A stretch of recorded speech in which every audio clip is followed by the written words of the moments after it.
That's great. Well, good evening, everybody, and it's very good to see so many people on Zoom this evening. And the reason why we've done it, because as you know, the weather's been quite icy around the shore because we're quite near the brook, so we probably get more ice around that location than perhaps most people anyway. So health and safety rules, as it were. But it's great to see so many people tonight. And the it's rather reminiscent actually 6 years ago when we had our COVID Zoom programs actually. The downside, of course, is we not able to have a social chat after the talk. And also, of course, as somebody's just already mentioned, you've got to provide your own refreshments afterwards because I'm not coming round to give them to you. Anyway, so it's a very great pleasure to have Alan Kleinman with us this evening. And his talk is entitled Jewish Food, a Fun Trip Down Memory Lane. And as we've heard, that Alan was born and brought up in Willesden. And he's very happily married for 52 years. And he and his wife's first home was actually in Vista Way. And then they moved to Pinner in 1984, where they still live. And Alan's a member of Pinner United Shul, where he served on the board of management 4 times, and which is now called the Shul Council.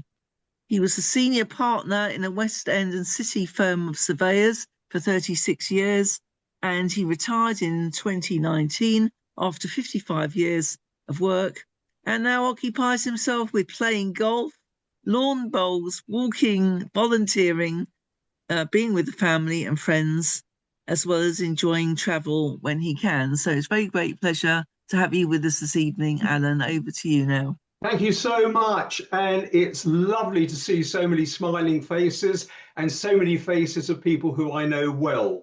Many thanks to Rochelle and a team for inviting me to speak to you on the subject of Jewish traditional food, a fun walk down memory lane. This talk is a chat and share, because I do the chatting and you share your memories with us. So please don't hesitate to join the conversation. Shout out and interrupt me if you have any food-related reminiscences. My wife, Bronya, interrupts me all the time. She says I'm a linguist, that I speak gibberish, rubbish, and Tommy rot. So you're in for a treat. Just show how much Bronya really loves me. She gave me a fridge magnet. It reads, "When I married Mr. Wright, I didn't realise his first name was Always." I'm going to take a look at nearly every aspect involving Jewish traditional food. So let's now enjoy the walk down memory lane together. A uniquely iconic Jewish trade name dating back to 1920 epitomizes kosher Hamisher food, although it has faded in recent years. Any thoughts about the name? Speak up.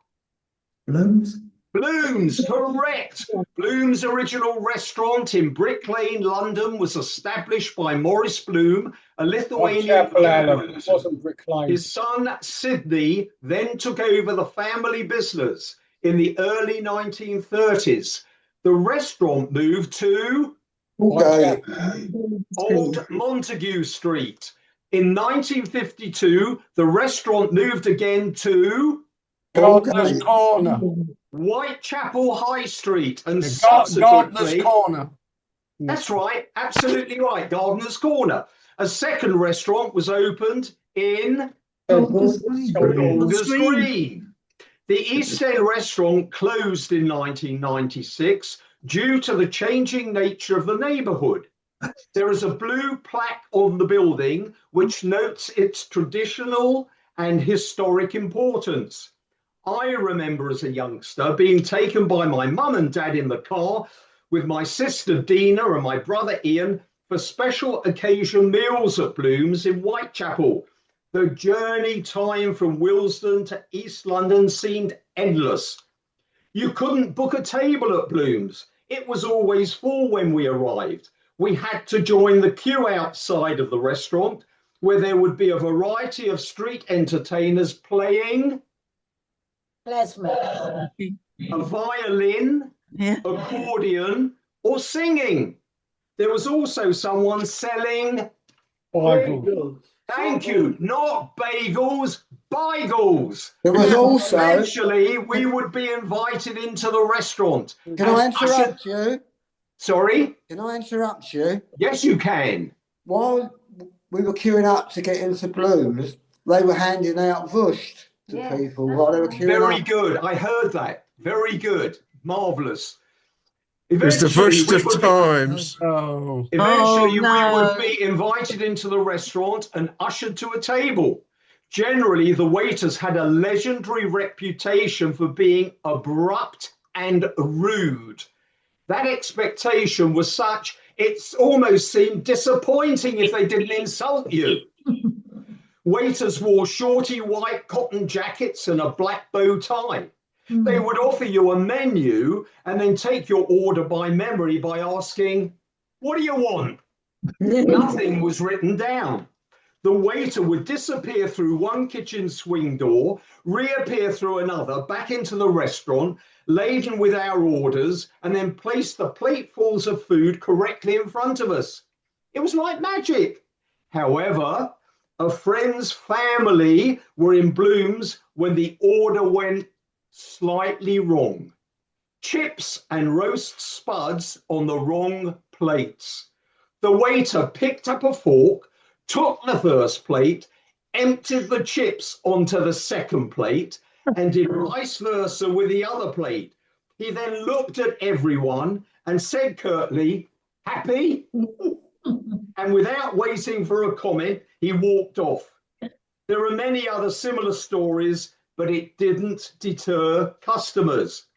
Rye bread and mozza was automatically on the table. The waiter offered you new green cucumbers. Okay, we're now going to talk about the starters. Now, these are the starters, appetizers, not soups. Anyone? What starters were there at Blooms? Liver. Very good. Very good. Chicken. Yes. So you had No, it's not soup. chopped liver, gefilte fish. What did you have on the gefilte fish? Carrot. A carrot on the gefilte fish, egg and onions. And there was also a blintz. Oh, yeah. And the blintz was finely chopped mincemeat wrapped in a pancake and covered in a sauce. So now we're on to the soups. What were the soups? Chicken soup. Correct. What was in the chicken soup? Ladles. Yeah, absolutely. Knedels and what else? Chicken soup with barley. Yes. Krapler. Krapler. And sometimes, as a rarity, certainly a rarity today, what else would you get in the soup? Chicken feet. The yellow eggs. The yellow eggs. There was a second choice of soup. Anyone? Barley. Bean and barley soup. Correct. Correct. And what were the beans? Broad Butter beans. beans? Butter beans. Absolutely right. Okay, we're on to the main course now. So what was Bloom's pièce de résistance? Salt beef. And what were the accompaniments? Luckers, yes. Simmers. Who said Simmers? 10 points. And what did you get in the Simmers? Yes, my goodness. Here's a man that knows his Yiddish food. Cyril, I'm impressed. I'm impressed, Cyril. Okay, the little white dumplings. Also available was, what else did you get within the main course? Chicken. Cucumber. Yes, but I'm talking about the food side of it. Chicken. Stuffed neck, sometimes known as magel or helzel, depending upon your family tradition. Traditions, yeah. Stuffed kishka, Oh, Klops. What was klops, everybody? Come on. Mincemeat. Mincemeat. Mincemeat. Correct, was klops. Okay. The big thick Viennas, what were they called? Frankfurters. Absolutely right. And tongue. Bloom's had a strapline for tongue. And the strapline was Bloom's tongue speaks for itself. There was also gedempft meat and various other choices. There was one must-have dessert following all the filling food you just digested or tried to digest. Any offers? Loxsham pudding. Loxsham pudding, absolutely. An enormous, often greasy brick of stodge. Cholesterol levels hit the ceiling after a meal at Bloom's. You'd roll out of the restaurant totally bloated. No statins in those days. Yet somehow people lived long lives. Cyril. Is it true that the waiters, when they came out with the plates of food, there was a lady sitting just beside the door, and the waiter had voluminous pockets full of cash and coins, and you pay the woman the wholesale price, the waiter's price, and you charge the customer the menu price, and he pocketed the difference. That's how they paid them. You are absolutely right. That is right. The waiters were self-employed. The waiters were self-employed. They charged what was on the menu, but they bought from Bloom's at the price that Bloom's, and they pocketed the difference and, of course, the tip. And that's how they made the living. Okay, so what were the popular takeaways at Bloom's? You could go into Bloom's and take away. What would they be? Salt beef sandwich. Salt beef sandwich. Yes, a salt beef sandwich.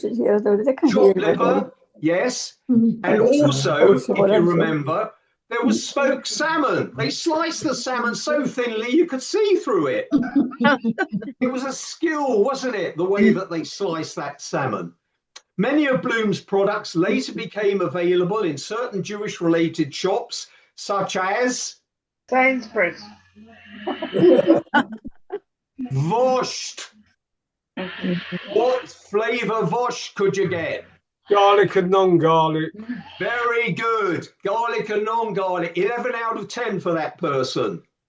And cold cuts.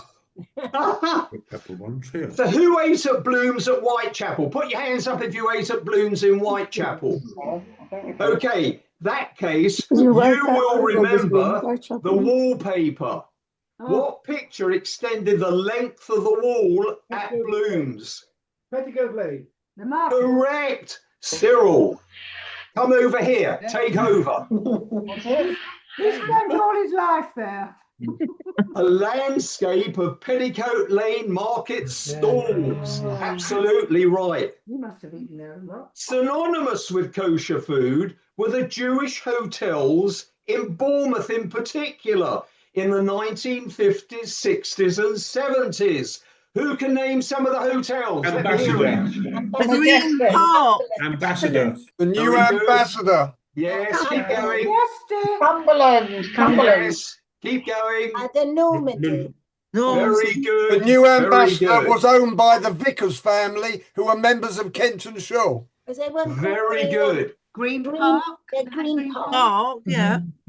My goodness, I've got some very knowledgeable people here. The Green Park, which was very scrauncy, was owned by the Marriott and Richmond families. The Normandy, the Majestic, run by Faye Schneider. The Ambassador, the Cumberland, run by the Felds, was the largest kosher hotel in Europe at the time. It had its own shul and ballroom.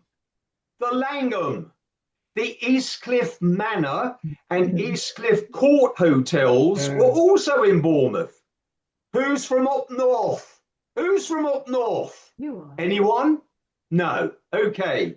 Other kosher hotels were Fox and Pollux of Harrogate and Palm Court and Brereton hotels in Blackpool. At the Cumberland Hotel, breakfast was served to you at the table by waiters and waitresses. On the menu, apart from the usual choices, were breakfast. Kippers? Yes, kippers. And prawns. Prunes. They gave you a good run for your money. What else? Did you say prunes or prawns? Smoked haddock and egg. Smoked haddock and egg. Yes. Once you finished breakfast, gone for a bracing walk down the zigzag. Yeah.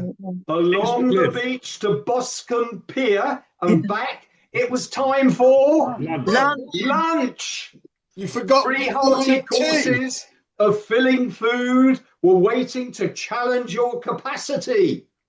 After lunch, you might rest by the swimming pool until tea was served. Sandwiches and cakes were in abundance. Dinner seemed only moments away. Again, 3 generous courses. It was then time to relax for the evening by listening to live music in the ballroom or dancing. For single ladies, there was the gigolo. Wow, fantastic. Excellent, excellent. He was a dinner-suited individual who wore a jacket that looked like it still had the hanger in it. After Shul and Shabbat, there was a stampede to the Kiddush table. The table heaved with the weight of virtually every type of delicatessen food imaginable. No rules of etiquette applied. This preceded a typically hearty Shabbat lunch, but it never deterred the guests from clearing everything on display. If you were standing directly in front of the Kiddush table in prime position, there could be 2 other rows of people behind you, pushing and shoving to reach some food, elbows in the ribs. You needed danger money. Someone behind you might be holding a fork which they aimed in a loop over your shoulder to spear a piece of smoked herring or a fried fish ball that often misdirected and ended up by stabbing your hand instead. The constantly repeated mantra heard around the table was, "I must go on a diet when I get home." Jewish wedding celebrations in the 50s and 60s were noted for their 5 courses of food. That followed receptions where significant amounts of finger snacks were available. Yeah. Okay, let's review the standard wedding menu. Now remember, this is the 50s and 60s, not as sophisticated as today. Starters. These are not the soups, starters. What were the starters? Salmon. Smoked salmon. Melon. Melon, yes. Melon. Grapefruit. Yes. A half a grapefruit with a morella cherry in it. Oh, yeah. Can I interrupt? Yeah. Then came, what came? The soup. Okay, the soup. Chicken soup. Chicken soup with loction. Okay. And then what came after that? Roast chicken. No. Sorbet. Yes.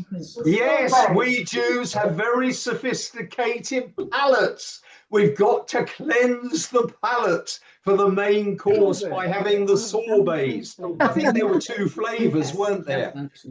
I think there was orange and a lemon. Yeah, I think there was. So the main course was chicken, accompanied by roast potatoes. The little ones, the tiny roast potatoes. And there was a potato of a different sort. Duchess potatoes. Croquet. Croquet potatoes. Who remembers croquet potatoes? Yes. Yes. Yeah, Peas and carrots. And the desserts, what were the desserts? Morello cherries and ice cream. Very good. I Yes. love it. Very good. Excellent. Hot black cherries and ice cream or a fruit cocktail. Black coffee, Russian tea or lemon water was accompanied by after dinner mints and Cigars! Betty Fours contained in A brandy Marzipan. very good. Excellent. Contained absolutely. It was a lattice of toffee and nut brittle. You missed the man going around with cigars. Wait a minute. already. There were cocktail cigarettes in a glass. What brand were they? Balkan Sobrani. Very good. Sobrani in a glass on the table with different colour pastel shades of cigarette paper. Danny, someone came round with cigars, brandy and liqueurs. Many of the cigars ended up in gentlemen's top jacket pockets to take home. Do you remember that the waitress would come to the kiddies' table and say, would you like to ask your mummy and daddy if they would give a tip for the waiters and the waitresses? After the speeches, dancing and benching, it was time for sandwiches and cakes to be served. It puzzles me that when at home, we were very satisfied with just scrambled eggs and baked beans on toast for dinner. Where I lived in Willesden, the Majestic Rooms in Willesden Lane was an established, purpose-built simcha venue for weddings and bar mitzvahs. Very good. Goids. Very good. Indeed, so was the Grosvenor Rooms. Very good. The Grosvenor Rooms in opposite Willesden Green. Anyone have a simcha in either of these? Yes, Lovely. Who wants to tell us about their simcha? Can I interrupt you? Can I interrupt you? Here's some Balkan Sobrani cigarettes. Where the boys were, that's right. Okay. Can you see them? Oh, look. Demonstration. Well done. Very good. You got a collector's piece there. They come from the Tavistock Rooms in 1969. For goodness. Does it say pinched from? No. Okay. No, it wasn't. It was your brother's. When you got married to the Grosvenor Rooms, you had to wear a top hat. And the Majestic Rooms, the Royal Majestic, everybody's photos were in that same corner. Right. Always in Okay. Next door to the Grosvenor Rooms was the Beefery. Yes, correct. Run by? The chap who owned the hotel in Bournemouth. His name was Michel's. He had a son called David, who became the chief executive of Hilton.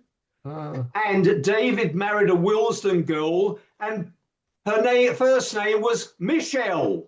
Oh my God. She was Michel's. It's like New York, New York. Hello, June. How are you? I'm fine. Good. Any other occasions when for Jews food is synonymous? Any other occasions? Mitzvahs. We covered those simchas. Come on. Bar mitzvahs. Stone settings. Yom Tovim. Yomim Tovim. Right, so name some of the foods that typify Pesach. Matzah bra. Yeah, come on. Eingemachts and Ingvers. Very good. Explain to everyone what it is. Eingemacht is a beetroot jam. From a ginger flavored jam made from beetroot. Beetroot jam with almonds in. Grated carrots made into a toffee with lots of sugar. Yes.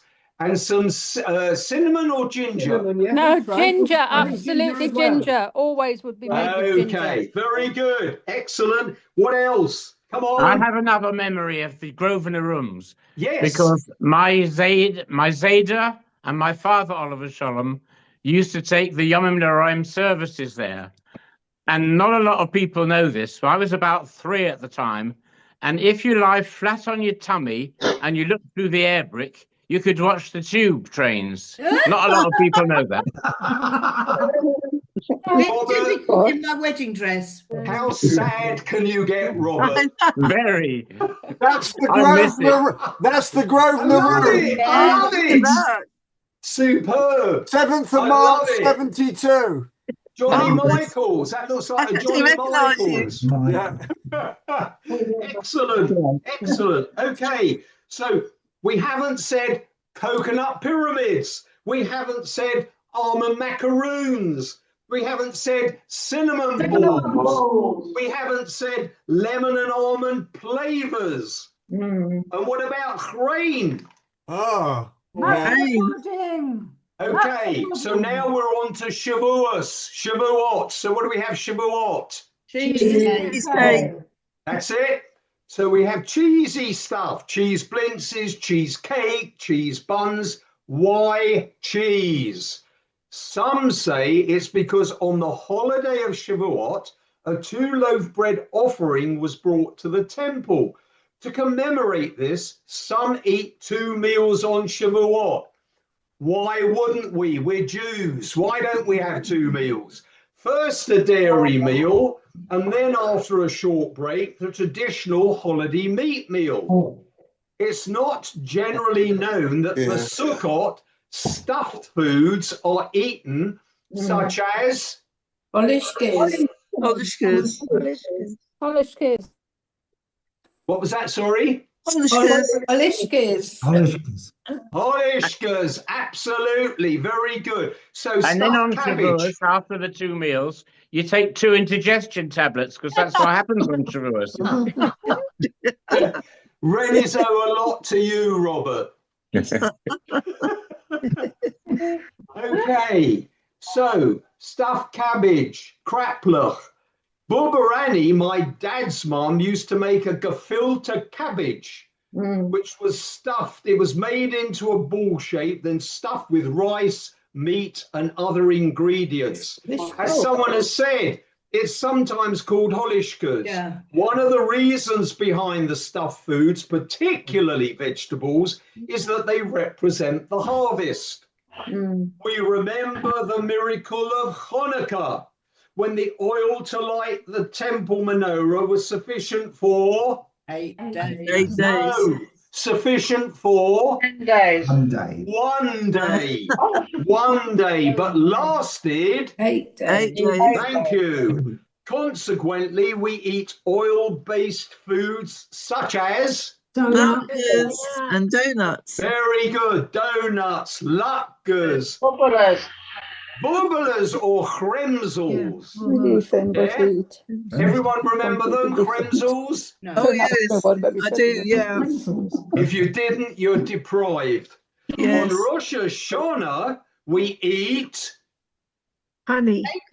Correct. We do. Honey, apple and honey, and indeed honey cake, symbolizing sweetness and representing our hopes for a sweet year ahead. On Purim, we eat Kumantashen, excellent, a 3-cornered pastry pockets filled with poppy seeds, remembering how Queen Esther saved the Jews of Persia from annihilation by the death decree issued by the wicked Haman. Where Jews are concerned, participating in different foods for specific occasions has been ongoing since time immemorial. Mother Leah, my mum's mum, used to make a. What would she make for Shabbat? Cholent. Correct. A family cholent for Shabbat. Traditionally, the week's leftovers of meat, beans, barley, potatoes, lentils, and other ingredients were thrown into a cook pot and slowly stewed. Sorry? No one really wanted to know what went into that shizzle. I had visions of the mixture self-destructing. Bubba Annie also made a chulent. As a youngster, my dad took the shizzle with the chulent in it on a Friday afternoon to Bakers. correct the nearby baker to cook in his oven. A chalked number on the cook pot identified who the many other chulents in the oven belonged to. After a period of time, it was collected, taken home, and placed on a very low light over Shabbat when it was eaten. There are many other additional Ashkenazi Jewish dishes, such as any others? Simmus. Who said it? Simmus. Calf's foot jelly, also known as gala, kliskelach and liver, which is flat pasta strips mixed with liver and cooked in a brown sauce. Kartoffel kloiskers. Next to recordings. Anyone know kartoffel kloiskers? Further along. Potato dumplings. On the right-hand side. That's it. Are they okay? Which Are they okay, do I have coffee. festival? Anyone know milts? The spleen. Milts. Nothing got wasted. The pupik. Yes. Part of the digestive tract of poultry, used puppet. in soup making and other dishes. It sometimes refers to as the belly button. Chicken feet, used in chicken soup stock and sucked out. Also the chicken neck. My folks described it as the Krugen. It's that. Yeah, we had the neck. Jelly. I just wanted to Gribben. Gribben is chicken skin, fried in chicken fat until crispy with chopped onions and either mixed in with mashed potato or as spread on bread and eaten. What I left out? Come on, everybody. It's not capsule jelly. What is the most high cholesterol thing that you could have? Schmaltz. Schmaltz. Exactly. Very, very good. Can we have a 2 minute? Can we have a 2 minute break? I need to take some Alka-Seltzer. Schmaltz, the solidified fat skimmed off the top of the chicken soup or rendered fat. Again, it can be spread on bread or used for cooking. Or matzahs.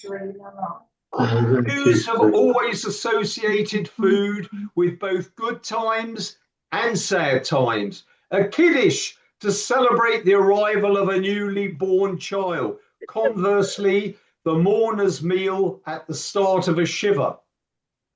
Fish and chips is often claimed to be a Jewish creation. Yes, it is. The British tradition of eating fish battered and fried in oil may have been introduced to this country by the Dutch, Spanish and Portuguese Jews who lived in the Netherlands and fled persecution by settling in the UK.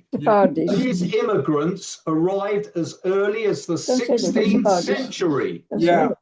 The main immigration to London was during the 1850s. They prepared fried fish similar to pescado frito. Can people please mute? Did someone want to say something? Yeah. Okay. They prepared fresh fried fish similar to pescado frito, which is coated in flour and then fried in oil. Fried fish for Shabbat for dinner on Friday evenings could be eaten cold the following afternoon. Who else but Jews eats cold fried fish? Yes. For the Shalash Sa'udot, palatable in this way as liquid vegetable oil was used rather than hard fat, such as butter. Charles Dickens mentions fried fish warehouses in Oliver Twist, 1838, and in 1848, Alexis Soyer, in his first edition, A Shilling Cookery for the People, gives a recipe for fried fish, Jewish fashion, which is dipped in batter mix of flour and water before frying. The location of the first fish and chip shop is unclear. The earliest known shops were opened in London during the 1860s by East European Jewish immigrant Joseph Malin and by John Lees in Mossley, Lancashire. Fried fish and chips had existed separately for at least 50 years prior to this, so the possibility they have been combined at an earlier time cannot be ruled out. I'm sure I've omitted many other Jewish connections with Ashkenazi food. Any thoughts? Goose and goose liver. Jelly. Eva Grossman, what were you saying? Goose and goose liver. What? Goose. Goose? Yes. Goose liver? And goose liver for special occasions, yes. Okay, goose, yeah. Very fatty, isn't it? Very fat. Yeah. Yes, yes. Yes, okay. How about borscht? Sorry? Borscht, beetroot soup. Oh, yes. Borscht, of course. So there was Borkerbuscht, which was beetroot. There was Stuvbuscht, which was sorrel. Sorrel. Okay. Yes. We had it on a Sunday, either hot or cold. Yes. So there's also Sephardi food. Is there anyone of Sephardi extraction here that wants to say something? Anna, please. Tell me about Sephardi food. Well, usually long menus. Well, you can tell us about Malabi. You can tell us about Chraimi. You can tell us about Sheikh Mashi. What about Persian jeweled rice? Chitanri? You want to tell us about any of those? No, not really. Depends which part of the world you come from, actually. Okay. Yes, very. So it's exactly right. Absolutely. So it depends if you're from Persia, North Africa, Morocco, Egypt. Is that right? Turkish, yes. Exactly. Okay. So look, I'm sure that I have exhausted as much as I possibly can. Evelyn has found out what sort of life her husband led before she met him. Since you've been talking, I've just put on a half a stone in weight. Exactly. I would just like to thank you all for listening. Thank you all for listening. Thank you. Well done, Alan. Well done. Alan. Thank you very much indeed, Alan. Do we have any questions for Alan? Yes, I have. Go on, go ahead. Alan, I remember you from Kenton Young Married in the early 1970s. Do you? Yeah. Oh. What I remember is a head full of curly hair. Alan, do you remember me? I said Evelyn. Kill him, Nick. Of course. Oh, that's right. Evelyn, I'm going to show you. Hold on a second, please. Just hold on 1 second. And from what I remember, his children went to Buxlow. Yeah. Talk amongst yourselves. Has he got to find a picture of me? We'll see what's going to happen now, yeah. Heathfield Park. I've known Alan from a toddler. It's a bit like This Is Your Life. Just a bit. And you Hold on, here comes Eamon. Here comes Eamon Andrews. He lived around the corner with a red book. Yeah. Yeah, we know you from Bicester. But when you got married in those days, all the men wore top hats. That's right. Only at the shawl, not at the side. I'm going to hold up an inscription. I'm going to hold up an inscription in a book that was given to me for my bar mitzvah. Hold on. Are you ready, Evelyn? Yeah. Okay, here it comes. Here it goes. Tell me when you can see the inscription. No, not yet, not yet. No, we're waiting. Higher, that's it, that's it. Can you see it? Blank. No. The blank piece of paper. It's blankety blank. Blank. Oh, there we are. There we go. Oh, that's better. Oh, how lovely. Let's have a look on the main screen. Thing. I don't What does it say, Evelyn? What does it say? It's my parents. Oh, how lovely. Oh. Can you read it out, Alan? Yes. Oh, It says to Alan, with best wishes on your bar mitzvah from Mr. and Mrs. Alex Kilimnik. Yes, Alec and Dolly, my parents. Yes. Oh, wow. Yes. That's amazing. Mrs. Dolly Kilimnik was one of my teachers at Cheder. What a wonderful Cheder teacher she was. My mother. Fantastic. My mother. And your dad was my Uncle Joey's bar mitzvah teacher. Joe Spellman. Yes. I remember Joe. Yes. I remember. There you are, you see. Well, we were neighbours almost. You were in Hardings Road, and then was it Sidmouth Road. Staverton? Yes. Please excuse this private conversation, everybody. No, we're intrigued, actually. That's very good. Thank you. Your wife comes from the same town as me, does she not? Yeah. In Sunderland? Yes.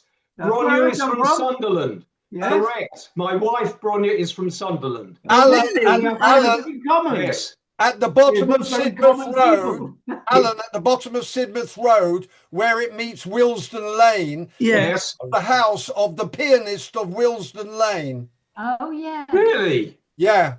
When they came over, the parents sent the pianist over, and they picked her up from the station, and they took her into the big house, 2 from the end of by Sidmouth Road, and that's where they stayed. And amazing! The play of the pianist of Willesden Lane. We met the author of the book when she spoke at Willesden Library. Yeah, yeah. Okay, lovely. Well, there are plenty of Willesdonians or people who know Willesden Lane. I was going to say, if I'm given the privilege of coming back again and talking about growing up in the 50s, 60s, and 70s, Willesden features very prominently. Oh, can you see that? Alan, we know your current address, so we'll be round for the feast later. Can you see this one? The children of Willesden Lane. How amazing! Yeah. How amazing! There you Very are. good. And in Willesden by Crickle Broadway was Ashford Road, and that was the biggest Jewish boys club in the country. If you're talking about Northwest London Jewish Boys Club, correct. If you give me 2 minutes, I'll take out my badge. Yeah, in early 60s, it changed from boys only to Boys mixed. and girls, yes. Boys and girls. Yeah, Do you have any memories of that? Do you have any memories of that? My cousin was the chairman of the club at one time. The funny thing about it was almost very aptly named Anna. Because it was in Heber, Heber Road. Correct. Ashford Road. No. Heber Road. Heber Road, Northwest London Jewish Boys Club. I lived 100 blocks from there. It was not in Ashford Road. It was in Heber Road. I think Ashford Road and Heber Road met on the crossroads. Correct. It was in Heber Road. Right. Okay. Yes. I lived in Pine Road and Hassett Road. Oh right. Okay. And at the back of my house was John Bloom's Rolls Razor factory. Yeah. I remember it in Crickle Broadway. Yeah. But the back entrance was in Hassett Road. Yes. I lived in Dawson Road off Olive Road. Yeah. Did you really? How amazing. Yeah. I lived in Anson Road at the junction with Tracy Avenue. Yeah, and all the roads round there were named after trees, and it took me 40 years to realise that hyssop was hyssop. Yeah, but if you know Wilston, many of the roads were named after Devon places. There was Chatsworth, Dartmouth, Sidmouth, correct. Yes, Teignmouth, correct. They were all after Devon roads. Exeter. Yeah. They were all after Devon roads. Interesting. Bricklewood was half Irish, half Jewish. Yes, the Galtymore. Yes. The Galtymore. And if you remember correctly, Kilburn High Road was a centre for the IRA. Correct. They had the most pubs in Crickle. And what was next door to the Kilburn Galtymore? the Crown. Next door to the Galtymore was a high tide fish and chip shop, and next to that, between the two, was an ice skating rink. That's right, correct. Very Has good. anybody been to the Crown Cricklewood recently? Recently, It was a shabby pub. There's a It's hotel now a there. really smart hotel. Yeah, there you are. There you are. Moran Hotel. And if you remember, in Cricklewood, there was also Smiths. But that was clocks and watches. Correct. Dashboards. Clocks and watches. They made the dashboards for every Burton's British Tailors car. on the corner. Yes, Where? very good. Yes. And when I went to school, there was, I think, another Smith's where we got crisps all crunched up, and we bought them for a penny and sold them for tuppence. Smiths had a big floral clock in front of their premises. Correct. Yes. Yeah. Very good. And at the bottom of the road was Staples Corner, which was Staples. I think mattresses. Staples beds. Staples mattresses. Yeah. Yes. Yeah. And it later became Staples Stationery because obviously they couldn't resist the sight. And who says that nostalgia isn't what it was? Correct. Yeah. Right. Yeah. Very good. Cricklewood was excellent. A big Jewish area. Yeah. And just remember, Cricklewood Broadway and Kilburn High Road, which are contiguous, it's a Roman road. So if you were to dig down, A5, they wouldn't allow you would A5. That you would find Roman remains because they won't allow that. quite right. Yes. Persons in Kilburn High Road used to sell Shatner's suits. Who was really? Who was this, Robert? That's Who Burton's sold and Cricklewood. Burton's? Burton's at the junction of Cricklewood Broadway and Cricklewood and Lane sold Shatner's tested suits. Really? Now, I have to tell you, that site has literally gone for Burton. It has been demolished. And above Burton's was a At snooker the hall. crossroads of Cricklewood Broadway and Cricklewood Lane was what's it? Oh, it was the Archbishop of. It was Chicheley Road, and Chicheley was the Archbishop of Canterbury of Henry V. Very good. Very good. What shore did they belong to? Danny's shore. The Burton family were Jewish, and Montague Burton's brother was on one of the J&F car rallies with me. Ah. I think they were from Leeds, weren't they? Was it Leeds? Yeah. Trolley Yes, bus, they had a huge factory in Leeds, which Yes. we saw once when we went on a Brit tour of Leeds.